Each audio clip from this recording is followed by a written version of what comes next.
आज mother's day के लिए थोड़ा सा स्पेशल करिए। जैसे आप एफर्ट्स डाल के अपने बॉयफ्रेंड गर्लफ्रेंड्स के लिए लेटर लिखते हैं, वैसे एफर्ट्स डाल के अपने मॉम के लिए लिखिए। आप अगर लिखना नहीं चाहते हो तो कुछ चीज़ें रिकॉर्ड करके भेजिए, वॉइस नोट भेजो, या फिर उन्हें सामने बैठा के समझाओ या बताओ कि वो कितनी स्पेशल है आपके लाइफ में, कितनी सारी चीज़ें हैं।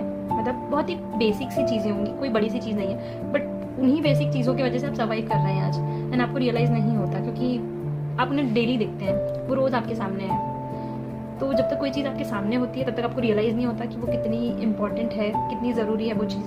जब तक मैंने मेरे डैड को नहीं खोया था तब तक मुझे रियलाइज़ नहीं हुआ था एक चीज़ की कितना इंपॉर्टेंट होता है किसी का लाइफ में आपके होना, एंड उनके जाने के बाद वो लाइफ कितनी डिफरेंट हो जाती है। सो अगर वो आपके साथ हैं, मॉम है, डैड है, उनके साथ टाइम स्पेंड कीजिए, अपना रिचुअल बनाइए मॉम के साथ में, जैसे मूवीज़ जाना या फिर वॉक करना, वीक में कभी वॉक कर लिया, उनके साथ में टाइम स्पेंड करना, उनको पूछना कि उनका दिन कैसे गया, उनके साथ बैठना, छोटी छोटी चीज़ें उनके साथ करना, या फिर उनको ट्रिप पे लेके जाइए। मुझे पता है आप इस एज में है 23-24, आपको लगता है आपको अपनी लाइफ एंजॉय करनी है, बट आपको अपने आसपास भी देखनी पड़ेंगी चीज़ें कि आपके पास आसपास आपके मॉम डैड बूढ़े हो रहे हैं, एंड जितना आपको लगता है कि उनके पास टाइम है उतना उनके पास टाइम नहीं है, बिकॉज लाइफ बहुत अनएक्सपेक्टेड होता है कि लाइफ में कुछ भी हो सकता है। नेक्स्ट पल अभी आप उनके साथ हैं, नेक्स्ट पल क्या हो जाएगा आपको भी नहीं पता।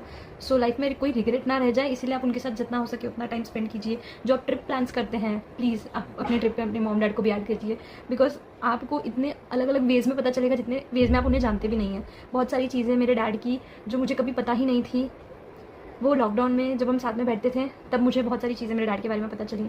तो आप बैठिए अपने पेरेंट्स के साथ, उनके साथ बात कीजिए, उनके साथ घूमिए। सो इस मदर्स डे आप अपने मॉम को कुछ चीज़ें उनसे बैठिए, उनसे पूछिए कि उनका ड्रीम क्या था जो वो कभी अचीव नहीं कर पाई, या फिर उन्हें क्या करना था लाइफ में, या जब उन्होंने पहली बार सुना था कि आप बॉर्न होने वाले हैं तो वो कैसा फील कर रहे थे, उन्हें पूछिए। बिकॉज आपको नहीं पता ये सारी चीज़ें, आपने अभी तक फील नहीं की है ये सारी चीज़ें, तो आप उन्हें पूछिए कि वो क्या फीलिंग थी। सेकेंड चीज़ आप उन्हें पूछ सकते हैं कि ऐसा क्या चीज़ था वो जो लाइफ में अचीव करना चाहती थी और नहीं कर पाई, एंड टचवुड अगर आप इतने अच्छे हैं लाइफ में कर रहे हैं, आप उन्हें करवा सकते वो चीज़ अचीव, तो प्लीज़ करवाइए। बिकॉज वो एक तो उनको खुशी देगी एंड सेकेंडली आपको भी खुशी देगी। तो आप उनके लिए करिए ये सारी चीज़ें।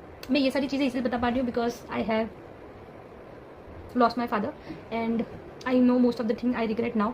मुझे ऐसा लगता है कि बहुत सारी चीज़ें मुझे पहले कर लेनी चाहिए जो मैंने अभी तक नहीं की है। मेरे डैड के साथ मेरी पिक्चर्स नहीं है, तो जाइए फ़ोटो क्लिक करिए अपनी मॉम डैड के साथ में, बिकॉज रियलिटी मेमोरी की कम बन जाती है, आपको कभी रियलाइज़ नहीं होता, एंड लास्ट में बस पिक्चर्स ही रह जाते हैं, पिक्चर्स फ़ोटो देखने के लिए। तो प्लीज़ जाओ और अपने मॉम डैड के साथ भी मेमोरीज़ बनाओ। जितने पिक्चर्स आपके पास अपने फ्रेंड्स के साथ होंगे